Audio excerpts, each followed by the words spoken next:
ప్రభువును రక్షకుడైన యేసుక్రీస్తు నామంలో అందరికీ వందనాలు.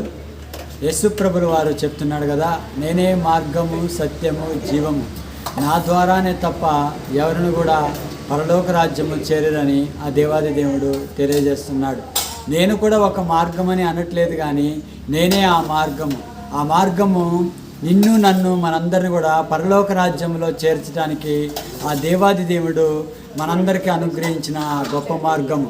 మనం పాపములో ఉన్నప్పుడు ఆ దేవాది దేవుడు ఆయన యొక్క స్వరక్తం ఇచ్చి పరిశుద్ధమైన రక్తం చేత కడిగి మనల్ని శుద్ధి చేసి ఆ యొక్క గొప్ప రాజ్యంలో చేర్చడానికి నీకు నాకు రక్షణ బాప్తిస్తాన్ని మారు మనసును అనుగ్రహించినాడు. కాబట్టి నువ్వు నేను పాపముతోనే ఈ లోకానికి వచ్చినాము. పాపంతో వచ్చిన మనల్ని ఆ దేవాది దేవుడు రక్షించి ఆయన నిత్యరాజ్యములో చేర్చడానికి నీకు నాకు గొప్ప అవకాశాన్ని అనుగ్రహించినాడు.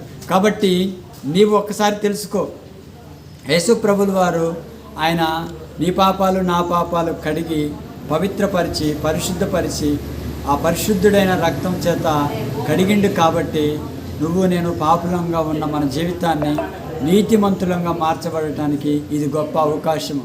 కాబట్టి నువ్వు ఏ పరిస్థితుల్లో ఉన్నా, నువ్వు ఏ స్థితిలో ఉన్నా ఇప్పుడే నువ్వు తెలుసుకొని ఆ దేవాది దేవుడిని సొంత రక్షకుడిగా నువ్వు అంగీకరిస్తే ఆ దేవుడు నిన్ను రక్షిస్తాడు, నిన్ను కాపాడుతాడు, నీకు పరలోకం అనుగ్రహిస్తాడు.